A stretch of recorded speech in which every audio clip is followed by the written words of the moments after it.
Sa ngalan ng Ama, ng Anak at ng Espiritu Santo. Amen. Ang pagpapala ng ating Panginoong Jesucristo, ang pag-ibig ng Diyos Ama, at ang pagkikipag-isa ng Espiritu Santo naway At sumaiyo rin. Mga kapatid, aminin natin ang ating mga kasalanan upang tayo maging marapat na kumanap sa banal na pag.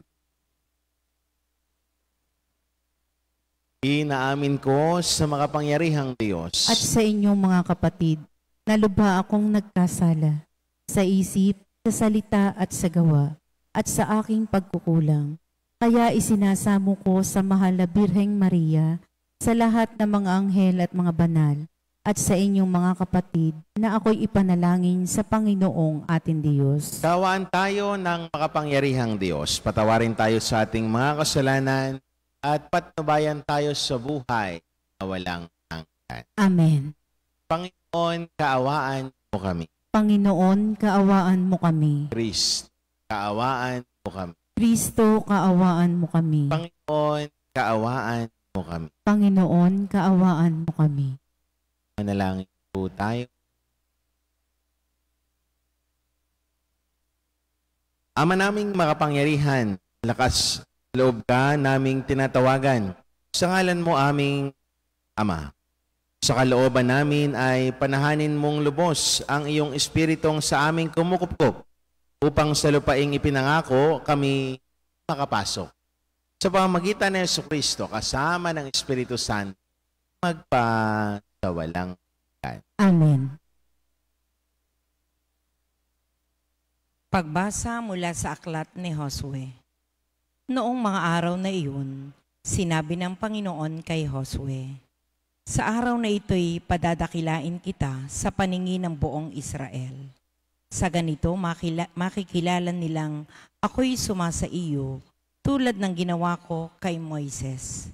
Sabihin mo sa mga saserdoteng Libita na magdadala ng kaba ng tipan na magtuloy na sila sa ilog Jordan, ngunit hihinto pagtungtong ninyo sa tubig.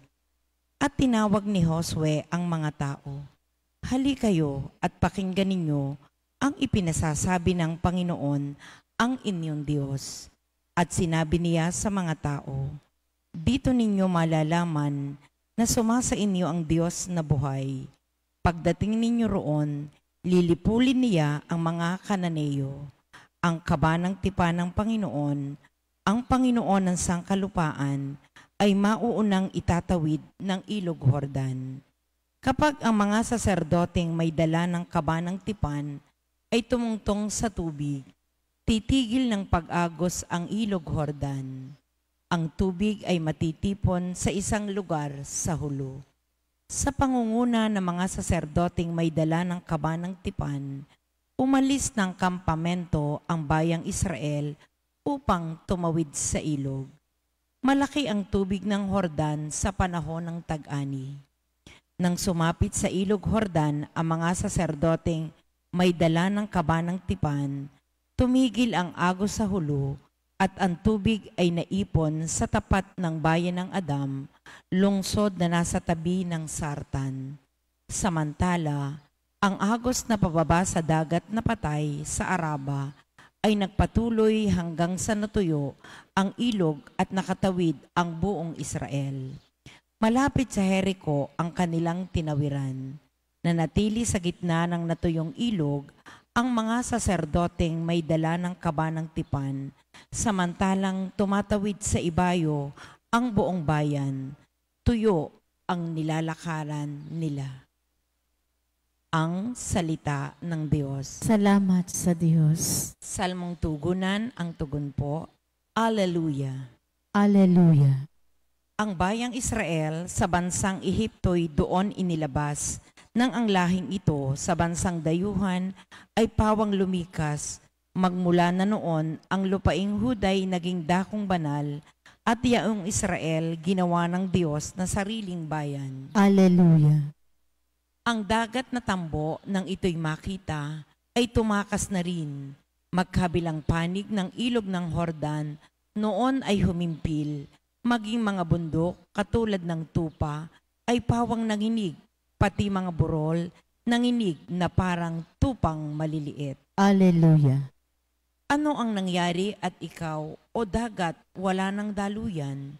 Ikaw naman, Hordan, bakit ang tubig mo'y hindi na dumaloy?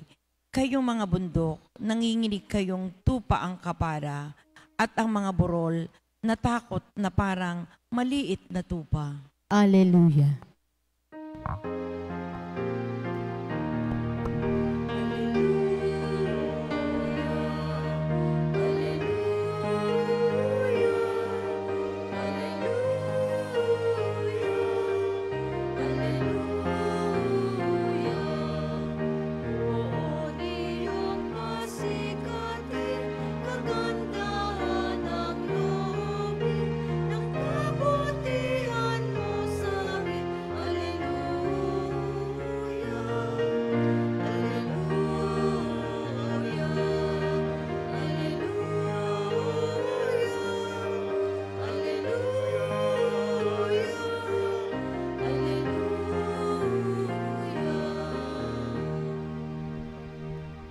Sumainyo ang At sumaiyon. ang mabuting balita ng Panginoon ayon kay San Mateo. Papuri sa iyo, Panginoon.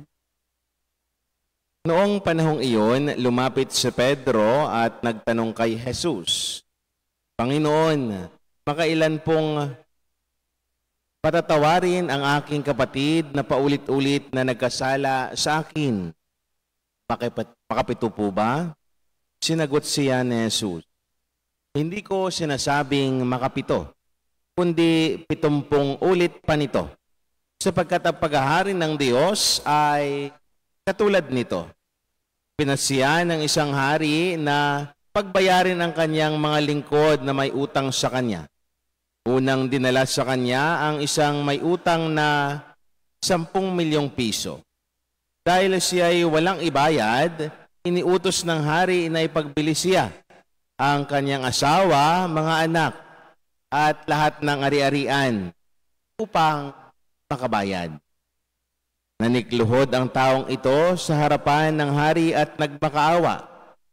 Bigyan pa ninyo ako ng panahon at babayaran ko sa inyo ang lahat.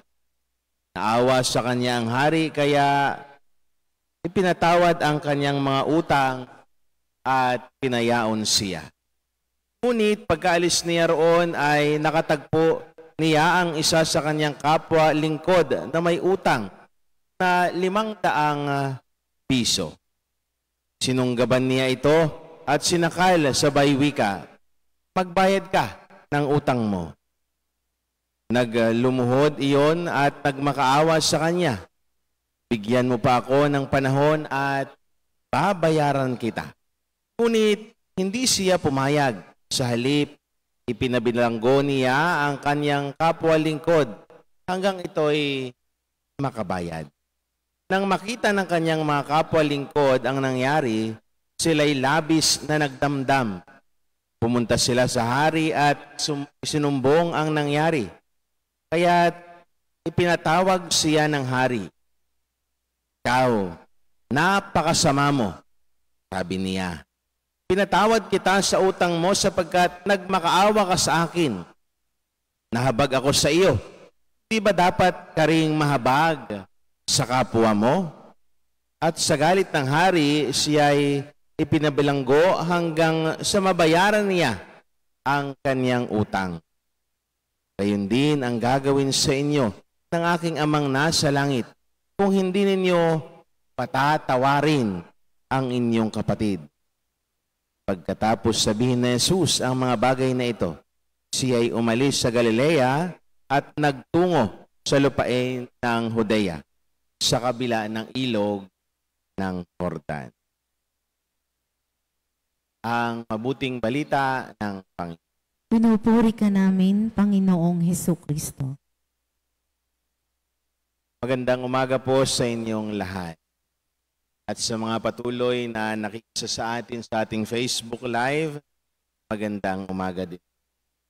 Mga kapatid, napakaganda ho ng paalala ni Jesus sa atin pong mabuting balita ngayong araw na ito. Ano ba ang sukatan natin bilang mga tao sa larangan ng pagpapatawad. Kung ipinakita at sinalaysay ni Jesus ang larangan ng pagpapatawad, kung paanong dapat magpatawad, ganun din ang ipinapaalala niya para sa atin. Sinalaysay ni Jesus kung paanong lumapit ang isang may utang sa isang hari. Kung paanong siya'y nanikluhod at pinatawad ng isang hari. Mga kapatid, ganun din ang paalala sa atin bilang mga tao na tayo ay lahat ay nagkakasala, nagkakamali. Pero kapag tayo ay lumapit sa Diyos, paulit-ulit tayong patatawarin. Kapag kakita ng Diyos na tayo ay sincere sa paghingi natin ng tawad, kapag kakita ng Diyos na tayo naninikluhod, dumudulog sa Kanya, paulit-ulit tayong patatawarin. Tanong ko naman ngayon sa atin, ano ba ang sukatan natin sa level natin bilang mga tao ng pagpapatawad? Sapagkat dalawa ang inalaysay dito. Kung paanong yung may utang sa hari, tinatawad siya ng hari. Pero pagkatapos, yumaon yung may utang at meron din may utang sa kanya, doon papasok ang level natin bilang mga tao. Paano ba tayo magbigay ng kapatawaran sa mga taong nagkakamali at nagkakasala sa atin? Ilang beses ba natin sila pinapatawad? Ilang beses ba natin sila binibigyan ng chance upang sila'y magbago, upang sila'y patawarin? Sapagkat napakaganda din ho ang sinabi sa atin ng mabuting balita. Tinanong ni Pedro si Jesus, ilang beses ba dapat tayo magpatawad? Sinabi ni Pedro, 7 beses ba? Sinabi ni Jesus, 70 beses pa nito. 70 ulit pa nito. Mga kapatid, ibig sabihin, kung ilalagay natin ito, isang linggo, dapat paulit-ulit, linggo-linggo, 7 araw, araw-araw tayong magpapatawad sa mga taong nagkakamali sa atin. Bakit? Kung tayo mismo bilang mga tao, kapag tayo humaharap sa Diyos, pinapatawad niya. Ganun din sana ang ating gagawin. Unti-unti. Kung sinasabing tayo'y maging Diyos, sa level natin bilang mga tao, naroon sana ang ating awa. Naroon sana ang ating pagtingin na kung tayo din ay nagmamakaawa at hindi tayo patatawarin, gaano din kasakit para sa atin. Lagi nating ilalagay ang ating sarili sa mga taong nagmamakaawa din sa atin. Lagay din natin, ako kaya? Paano kaya kapag ako'y hindi rin pinatawad ng taong aking nasaktan? Paano kaya kapag ako din ay naninikluhod, lumalapit sa kanya, kumakatok, at hindi rin patatawarin? Gaano kaya kasakit din sa akin ang mararamdaman ko kung sa ganang akin, hindi rin ako patatawarin? Mga kapatid, ito ang pinapaalala sa atin. Tingnan natin sa parte natin. Kung tayo din naninikluhod sa Diyos, hindi tayo patatawarin. At the end, tayo ay itataboy, tayo ay hulog sa apoy ng impyerno. Gaano kasakit para, mga kapatid, dito pa lamang sa lupa, tingnan na natin ang katayuan natin sa buhay. Tingnan na natin kung paano natin ibibigay ang awa sa bawat isa. Tingnan na natin kung paano natin ibibigay ang lubos na pagmamahal natin sa kanila. Sapagkat sa pagpapatawad natin, doon natin lubusang maipadama ang ating pagmamahal. Bakit? Sapagkat doon sa pagpapatawad, niluluwagan natin ang taong nagkakasala sa atin, ang kanyang damdamin. Ganon din po Hindi lang yung taong pinatawad natin ang naluluwagan, pati din tayong nagpatawad.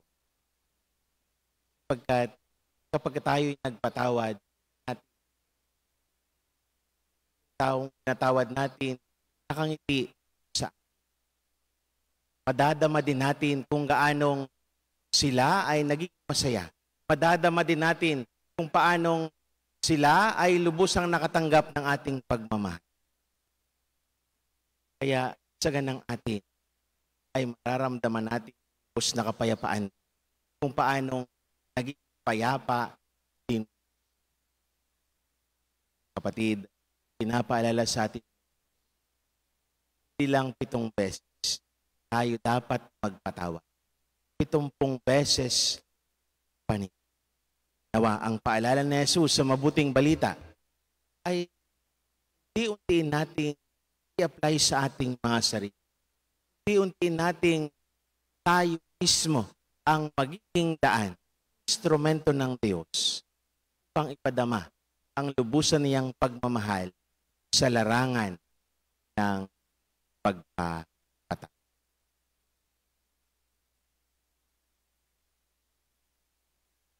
Manalangin tayo sa Diyos upang makapagdulot ng pakikipagsundo sa daigdig ang kanyang bayan na nakadama ng kanyang pagpapatawad. Panginoon, dinggin mo ang aming panalangin. Panginoon, dinggin mo ang aming panalangin.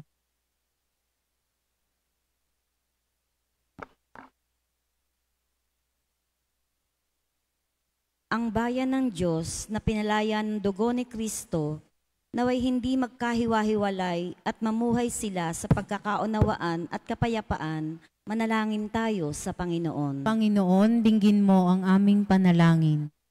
Ang mga may dinaramdam o sama ng loob, bunga ng mga kalupitan at pagkakamaling ginawa sa kanila, naway huwag magkimkim ng hinanakit sa kanilang puso, bagkus maging bukas sa kapayapaan ni Kristo, manalangin tayo sa Panginoon. Panginoon, dinggin mo ang aming panalangin. Ang mga nahihirapang magpatawad, naway mapagtanto at maunawaan ang mayamang habag ng Diyos sa bawat isa at matutong makapagpatawad mula sa puso, manalangin tayo sa Panginoon. Panginoon, dinggin mo ang aming panalangin. Ang mga nakadarama ng malalim na sugat na pisikal at espiritual na pagkakamali, naway makatagpo ng kagalingan sa pagpapatawad ni Kristo, manalangin tayo sa Panginoon. Panginoon, dinggin mo ang aming panalangin. Ang mga tapat na namayapa, naway patawarin sa kanilang mga kasalanan, manalangin tayo sa Panginoon. Panginoon, dinggin mo ang aming panalangin. Ama naming nasa langit, masdan mo ng may habag ang aming mga pagkakamali. Iadya mo kami sa katigasan ng puso at tulungan mo kaming maging handang makapagpatawad sa mga tinamo naming mga pasakit upang mabuklod na muli ang nakakapaghiwalay. Hinihiling namin ito sa pamamagitan ni Kristo na aming Panginoon. Amen.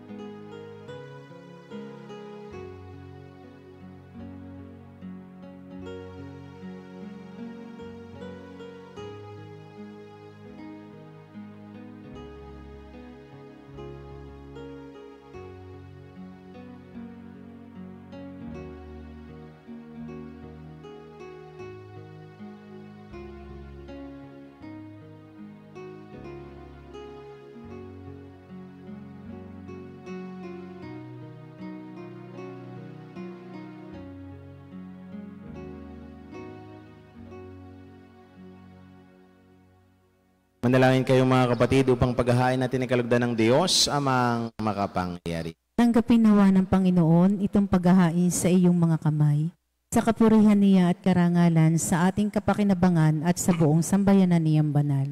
Ama naming lumikha, kalugdan mo ang mga alay ng iyong sambayanan, ang ipinagmamagandang loob mong ibigay sa amin upang maihain, ay siya nawang gumanap ng iyong ginagawa upang kami tubusin.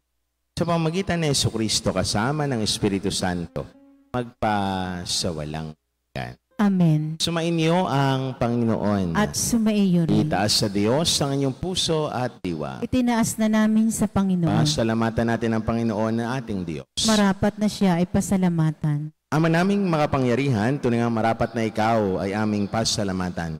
Ikinalulugod mong likhain ang sanlibutan na iyong pinababago at dinarangal sa pamagitan ng iyong anak na kinalulugdan. Kaya't utang na loob ng iyong mga itinatangi at ng mga banal na kapiling mong lagi ang iyong pagiliw at pagkakandili. Kaya kaysa ng mga anghel na nagsisiawit ng papuri sa iyo nang walang humpay sa kalangitan, kami nagbubunyi sa iyong kadakilaan. Santo, Santo, Santong Panginoon Diyos ng mga hukbo, napupuno ang langit at lupa ng kadakilaan mo. O sana sa kaitaasan.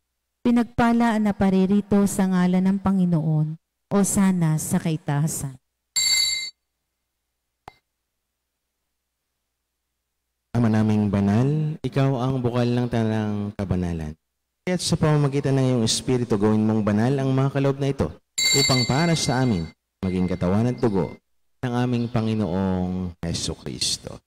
Bago niya pinagtiis ang kusang loob na maging handog, hinawakan niya ang tinapay, pinasalamatan kaniya, pinaghati-hati niya iyon, niabot sa kanyang mga alagad at sinabi, tanggapin ninyong lahat ito at kanin. Ito ang aking katawan na ihahandog para sa inyo.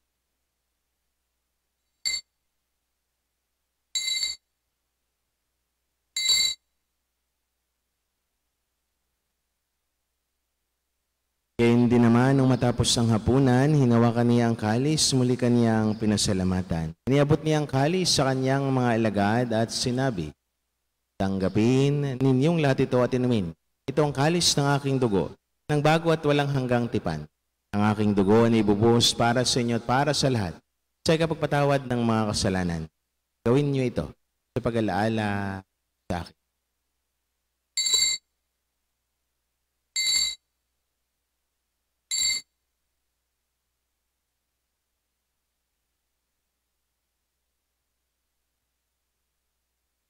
Ipagbunyi natin ang misteryo ng pananampalataya. Si Kristo ay namatay, si Kristo ay nabuhay, si Kristo ay babalik sa wakas ng panahon. Ama, ginagawa namin ngayon ang pag-alaala sa pagkamatay at muling pagkabuhay ng iyong anak. Kaya tiniaalay namin sa iyo ang tinapay na nagbibigay buhay at ang kalis na nagkakaloob ng kaligtasan. Kami, nagpapasalamat dahil kami yung minarapat at tumayo sa harap mo para maglingkod sa iyo. Isinasamo namin kami magsalo-salo sa katawan at dugo ni Kristo ay mabuklod sa pagkakaisa sa pamamagitan ng Espiritu Santo. Alalahanin mo rin ang mga kapatid naming nahimlay nang may pag-asang sila'y muling mabuhay, gayon din ang lahat ng mga pumanaw.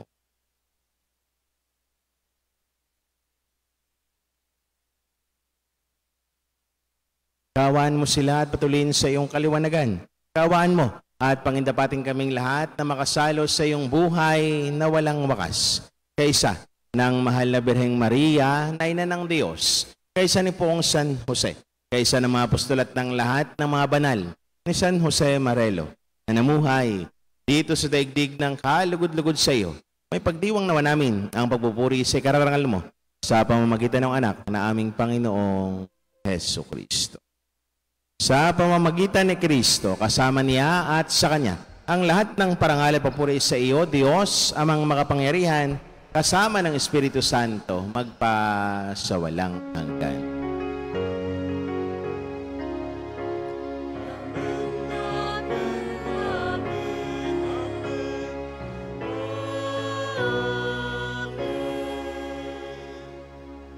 Nang may kababaan ng loob, sama-sama tutulog ang ating mga panalangin sa panalangin tinuro sa atin ng Panginoon.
namin kami adiya sa lahat ng masama. Pagkalooban ng kapayapaan araw-araw, iligtas sa kasalanan tilayo sa lahat ng kapahamakan.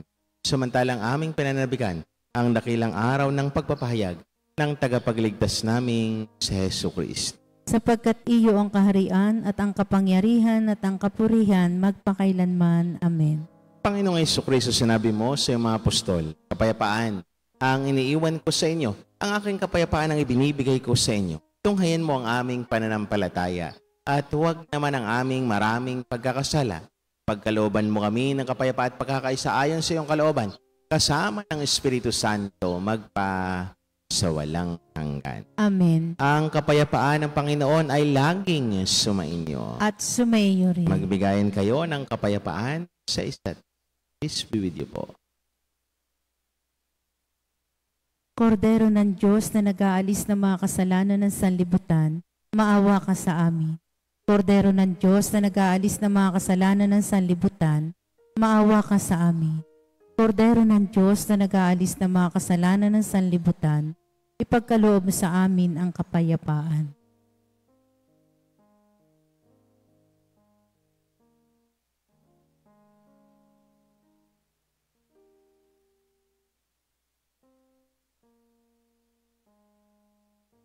Mga kapatid, ito ang kordero ng Diyos. Ito ang nag-aalis ng mga kasalanan sa sanlibutan.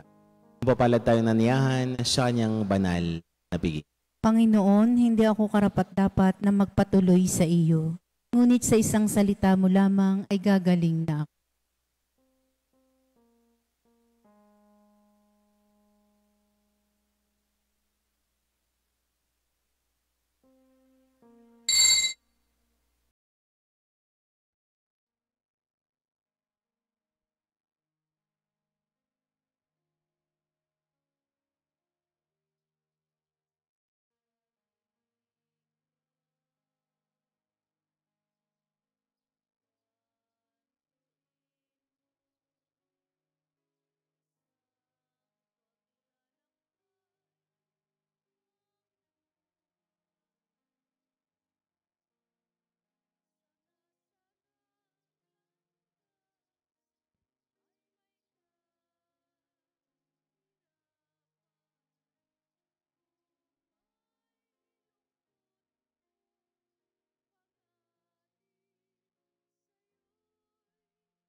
Manalangin tayo.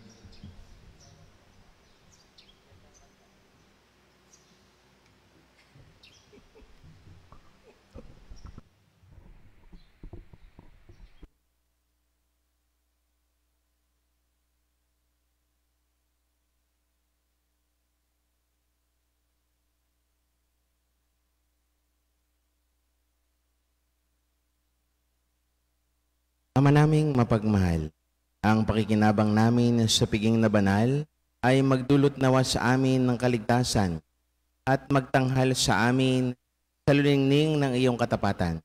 Sa pamamagitan ni Jesucristo kasama ng Espiritu Santo, magpasawalang hanggan. Amen. Sumainyo ang Panginoon At sumayo at rin. pagpalain kayo ng mawain mapagmahal at makapangyarihan Diyos. Sa ngalan ng Ama, Anak at ng Espiritu Santo. Amen. Ang banal na misa ay naialay na. Humayo ang taglay ang kapayapaan at pag-ibig ng Diyos. Salamat sa